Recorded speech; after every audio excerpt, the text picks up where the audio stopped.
Welcome to the Life for Busy Parents podcast. My name is Coach Cam, and our mission here is simple.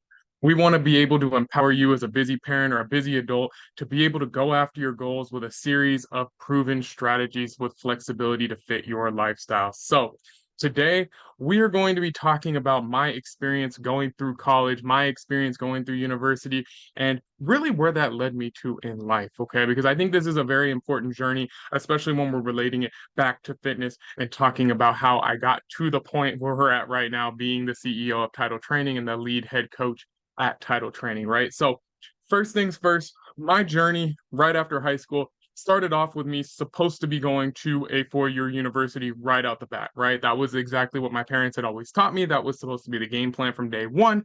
And so, sure enough, after high school, I had an acceptance letter to a university in my local area, probably about 20, 30 minutes away from where I live.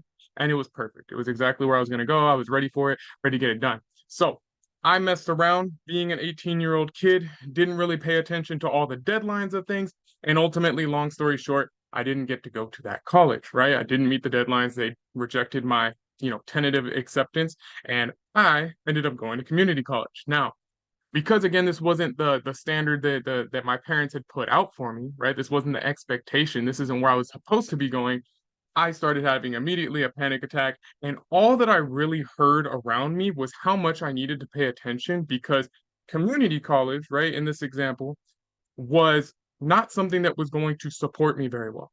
I was not going to have teachers that were overly invested. I wasn't going to have the support system of a bunch of whether that's fraternities, right, and kind of going that route, or having groups that I could join on campus. It was going to be a lot of the people who I'm not going to talk trash because I think that community college was a great experience for me, but supposed to be, at least at the time for me, was told that these are the people that, didn't take their education as seriously in high school. This wasn't the people that were like the creme de la creme, like trying to go and achieve different things throughout life. Now, my experience was completely different than that, but this is what I was told at the time, okay? So kind of going along with that, right? The major downfalls that we were talking about from a community college, which is where I was going, to what I was supposed to be going to a university, a 4-year university, was that wasn't going to have the same amount of support. I wasn't going to get the same level of education, the same amount of knowledge and expertise in my field, right?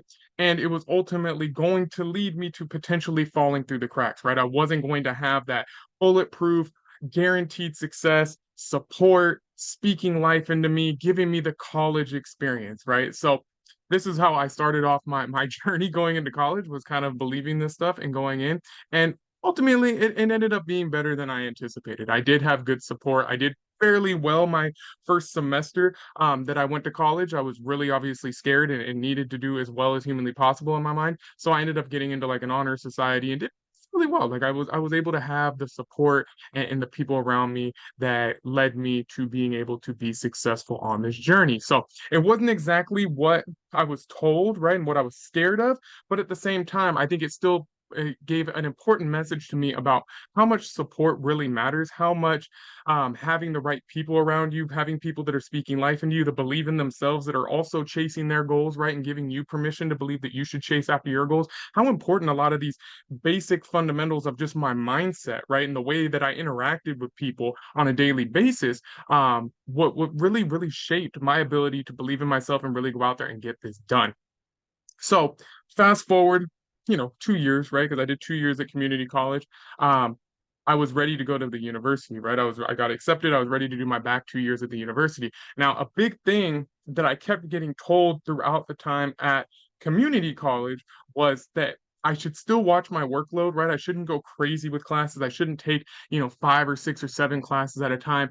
But it was definitely one of those things like, hey, when you get over to the university, for sure don't do that. You don't want to burn yourself out. You don't want to overwork yourself. You want to make sure that you're taking the full caseload, right? But you want to make sure that you get this done in a timely manner and that you're able to set yourself up by giving yourself enough rest time, allowing yourself to have the full college experience, right? Allowing yourself to enjoy yourself, that you're able to actually be successful and still get good grades in your classes. So heading out to the university. Now I'm supposed to be getting all the things that we were talking about, right? Supposed to have amazing support, right? I'm supposed to have good networking. I'm supposed to have the top tier knowledge and experience from professors and from other whether that's students that are graduated or a couple, maybe they're in graduate courses and they're TAs, right? I'm supposed to have the elite level training here, right? The elite level education here, right? And so I go into my university. Great experience. I had a lot of fun. I loved going to the football games, the basketball games, right? Interacting, having that networking, working with different groups that I was a part of, really being able to network with people, have that support, really have a lot of different aspects in my life, a lot of my interests peaked, a lot of my interests supported, a lot of my endeavors supported, right? So I was getting a lot of that in addition to actually having a pretty good experience at community college. But again, kind of getting the return on investment that I was told by investing in myself, right? You put this time, this effort, obviously some monetary value, right? Buying books and signing up for classes and things of that nature. Um, I was investing in myself so that I would have these things, right? The networking, the support, the knowledge, the experience, so on and so forth, to be able to go out and get a job in the future and really be able to lean on that experience, that networking, the name, right? The alma mater name following me to be able to be successful in life, right? So again, fast forwarding now, right? I've gone through 2 years of community college, went through 2 years at the university, was investing in myself, felt good about it, right? Had some student loans, which isn't always the most fun part of the journey, right? But hey, I'm investing in myself. It's a short-term loss for a long-term gain, right? I'm paying money up front so that in the long run I can make more money and be able to have the lifestyle that I really want, right? That's the idea. We put the money into college, into education, into our future so that, in the long run we can end up getting a better return on investment by being able to make more money and have that lifestyle and be successful and do the things that you want to do in life, right? At least that's the general principle of going to college and furthering your education, right? Whatever level that might be. So after my college experience, my 4 years, I graduated with my degree in psychology. I was ready to go and start looking for jobs. And so I did. I found a job working at a psychiatric hospital, and that's what I started doing, right? But again, the same principles were still here, even though I was moving from college and in the education standpoint now into my physical job where I was going to be working. A lot of the same principles were still at hand, right? I came in and immediately going into the management, right? Like going in front of my managers, I was being trained. I was being taught. I was getting the education. I was getting the support. They were investing into me now to be able to get a return on investment, right? I would be the employee. I would know what to do. I'd be able to be a good representation of the company and good with the patients, at this particular job, being able to really be someone who represents the brand well, right? So they were training me, but again, I was getting that support. I was getting life spoken into me. I was being told that you can do this. You know these skills. You know how to do this. You know how to do that, right? And getting a lot of the same things that I was getting in college. I was also networking with people, right? I was working with people on different units. I was going ahead and getting trained by senior employees, managers, so on and so forth. So from that standpoint, it was very similar in the sense of professors, teachers. They were teaching me, right? It might not be labeled professors and teachers. They were just employees or management. But again, same general principle, right? Fast forward a little bit now. I've gone through training. I'm feeling confident. I'm having, the good representation of the brand. I'm again investing in myself short term because I had to go into a part-time job, right? Hoping to be able to get a full-time job. And so I took that part-time job, going in, doing less hours than really what I wanted to at the time. But again, foot in the door, investing in myself, going forward, right? It's some kind of money coming in. It's okay. It's not the best position. It's not the best job. It's not the best money, but hey, you'll get there, right? So again, investing in myself. And sure enough, I end up over time becoming one of the more senior employees, right? Now people are looking to me. People are asking me for questions and answering things and looking for my guidance when they're brand new employees and stuff. So now, again, similar principles, right? Professor kind of level, right? The experienced, the knowledgeable person imparting the wisdom, giving the information to the person who's newer, the person who's still learning a lot of these things, and really being able to use my experience, again, just like a professor would with his experience, to help out the person who's still not as knowledgeable yet, right? Support them, breathe life into them, get them to believe that they can do this. So then again, when I need help on the floor doing whatever I need to do, I can now look at this person and be like, hey, remember? we taught you all these things. You're good to go. Let's go ahead and do this. Let's start getting this done, that done, right? And really being able to boost them up, right? Having that same networking, right? Because now if they go to another hospital, or I went to another hospital, right?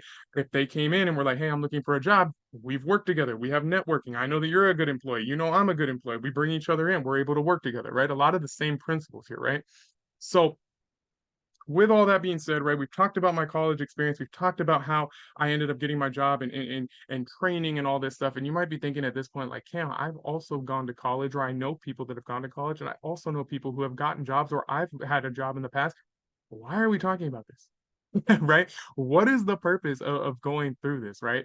So the things that I continued to outline here, right, are the fact that whether it was college or going and getting your first job, same basic principles are involved in a lot of this, right? And we can extend this out into other things, right? Getting your driver's license, going and learning to brush your teeth for the first time, right? When you're a kid, learning how to bathe yourself, or to, use the restroom and be able to clean yourself, right? All these things require you learning the skill, right? Not really knowing how to do these things at first, learning the skill, being supported, having someone that you trust who's in your corner saying, hey, it's okay. I know that it's scary. I know it's not the easiest thing. I know that this is your first time doing this, but you can do this, breathing life into you, right? Investing into you, right? Knowing that, hey, I'm going to have to do this a handful of times with this person. I'm going to have to go through this much, this much either, again, physical labor with this person, putting in the effort with this person, putting the financial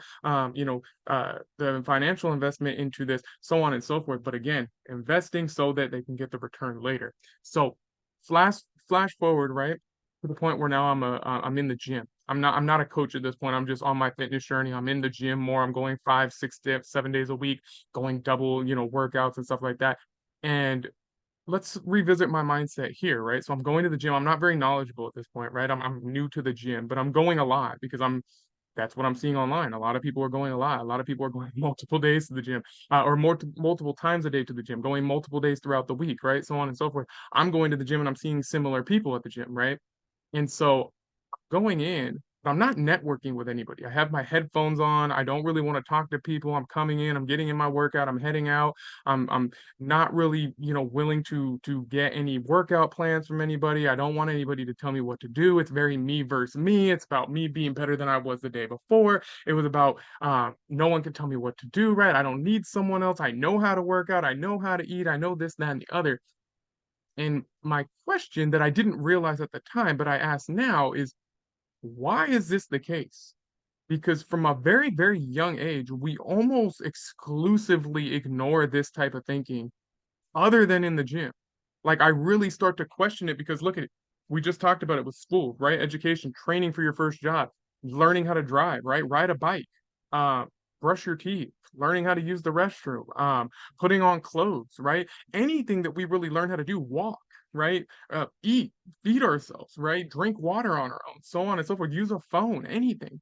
We almost always require someone else to really teach us and assist us so that we can learn how to do it, right? And a lot of those times, especially with some of the ones we talked about, right? Driver's school, actual education or higher education at least, you know, going and getting a job, right? A lot of these things we got to fork up some money up front. We got to invest in ourselves. We got to invest time and effort and so on and so forth.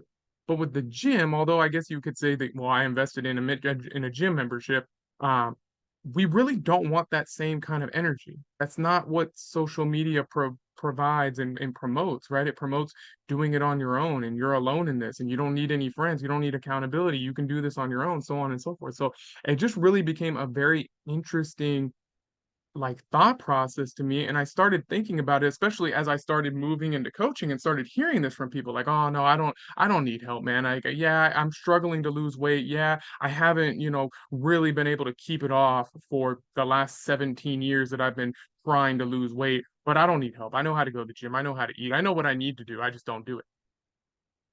Okay, right? I mean, if I went to a job and I told my management, "Oh, I know what to do. I know how to be able to do this. I'm going to do it. I'm just not going to do it. Like I know how to do it. I'm just not going to do it." I would lose my job, right? If I went to school and I went up to the professor when it was time to take a test, and I was like, "Oh yeah, no, I know all this information. I could give you 100% of the answers, but I'm just not going to take the test." I would fail out of school, right?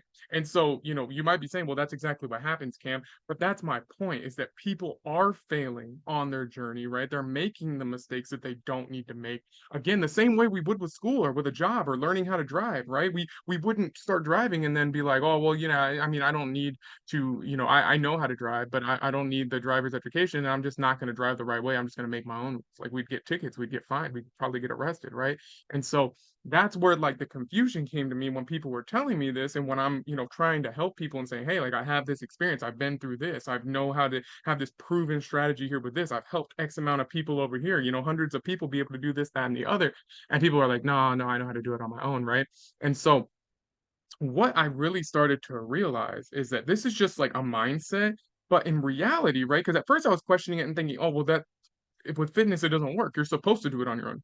You're supposed to be able to figure this out on your own. But what I realize is that that's not the truth at all. We're supposed to do the exact same thing. And we're supposed to invest into our health and into our nutrition and into our workout plans and into how to be able to make this sustainable, especially for our lifestyles. A lot of us are parents, are busy adults, right? Have like they're an entrepreneur, or they're the CEO of something, or they, have a job that works them, whatever, 80 hours a week, or they get a lot of mandated overtime or whatever.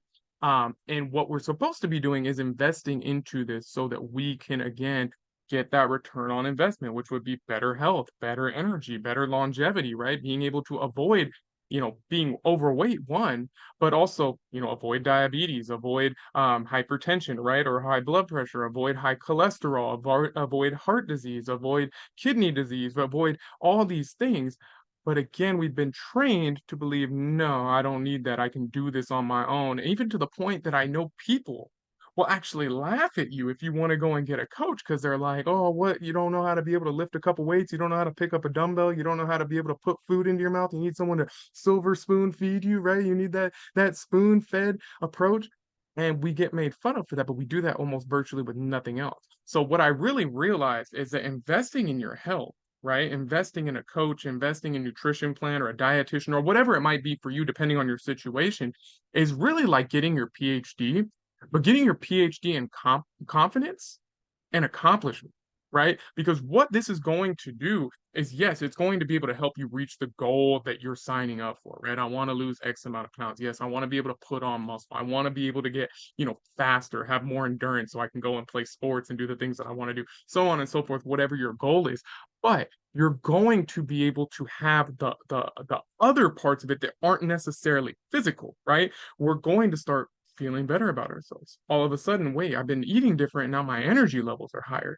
I look better in the mirror. I feel more confident about myself. And now people are starting to notice and give me compliments or asking me questions about, obviously fitness, but also like, what do you think about this, Cam? Like I was thinking about this for this, this job option that we have here.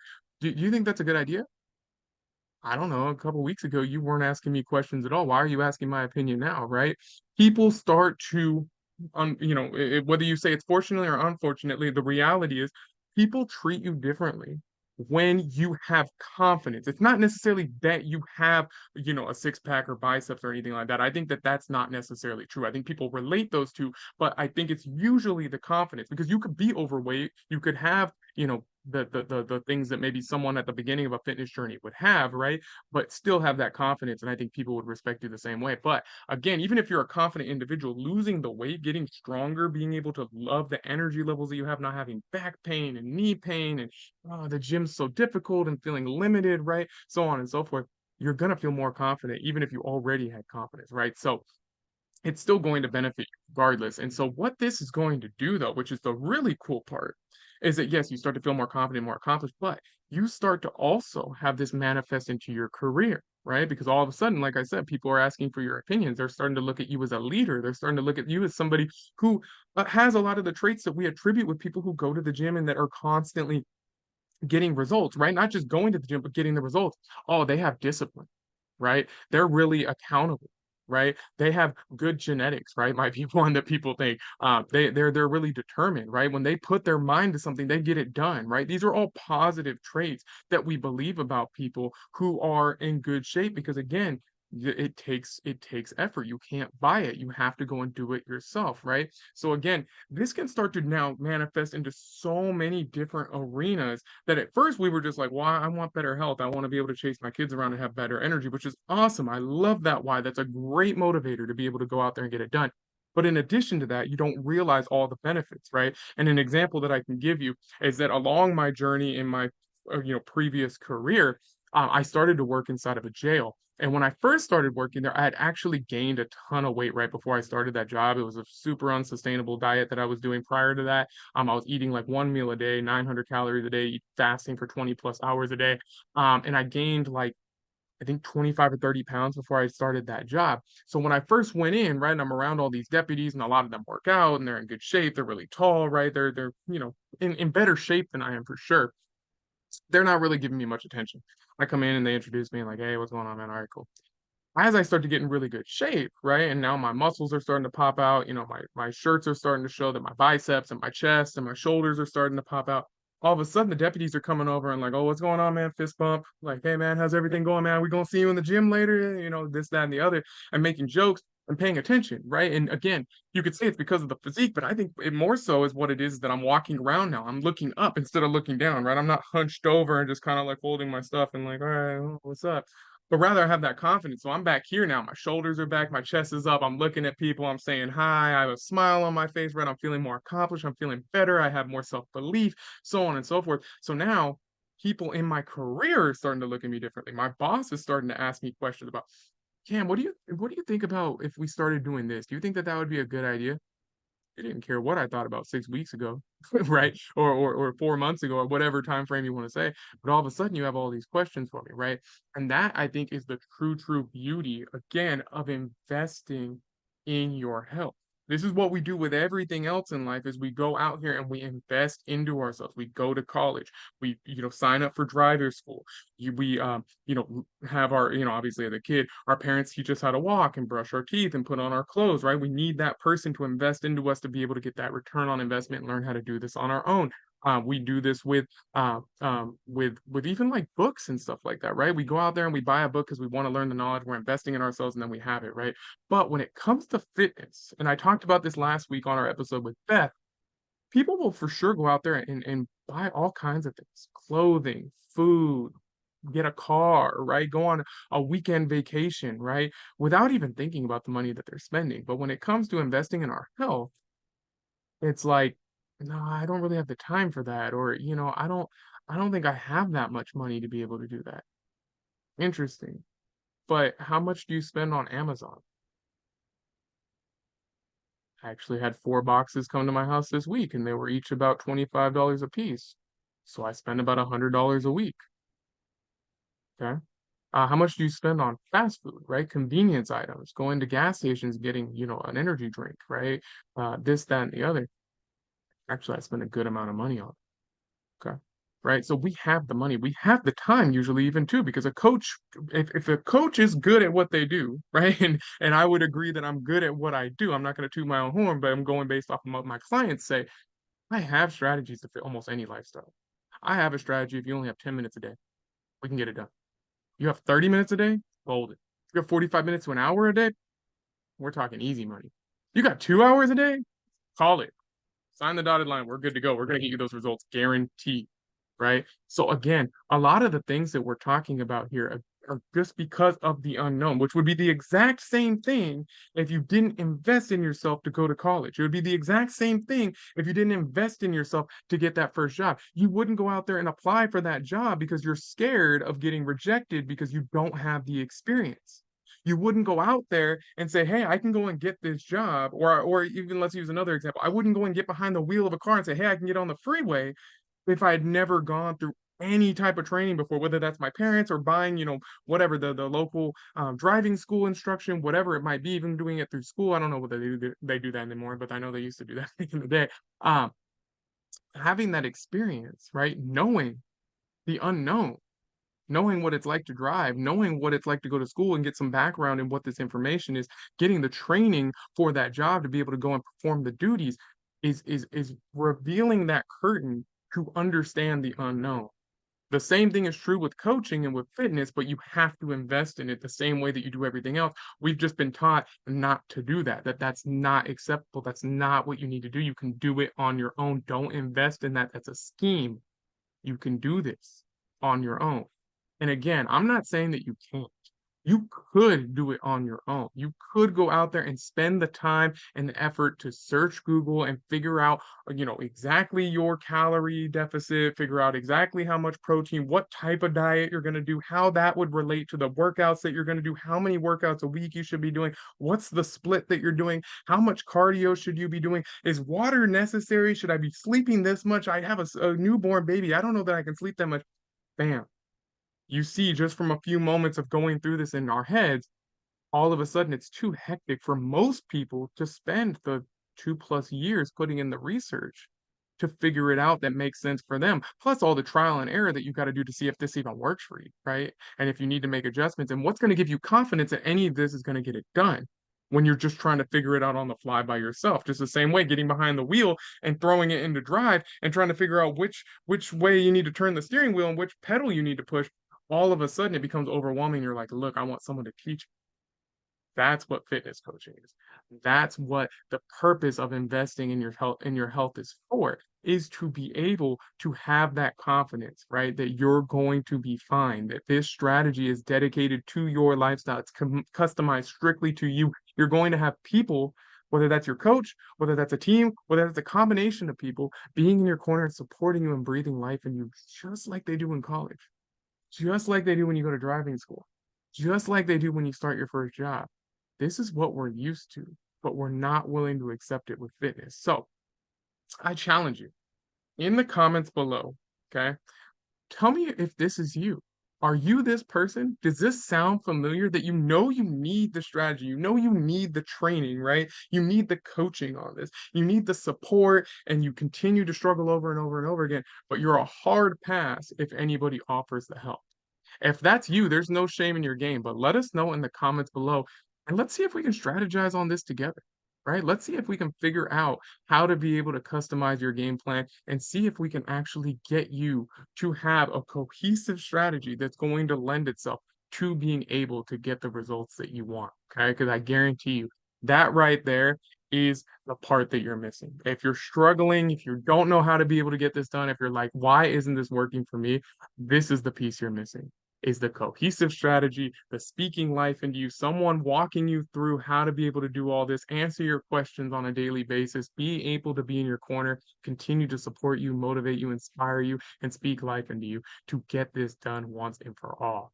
So, with that being said, that is our 7th episode now of the Fit Life for Busy Parents podcast. It's absolutely beautiful to see the community grow on these platforms, to be able to see the podcast take off, to be able to see people coming in and asking questions and being able to be a part of what we're doing here to literally turn one day into a lifestyle. So, everybody out there, I look forward to seeing you on the next episode. Make sure you subscribe and leave your comment below if that is you, if you're that person. There's no shame in your game. You are not alone. And I guarantee you, by asking any questions that you do have, it's not only going to help you, but I guarantee you there's someone else watching this episode, listening to this episode, that is thinking the exact same thing that you're thinking. So I look forward to seeing you next week on another episode of the Busy Life for Busy Parents podcast.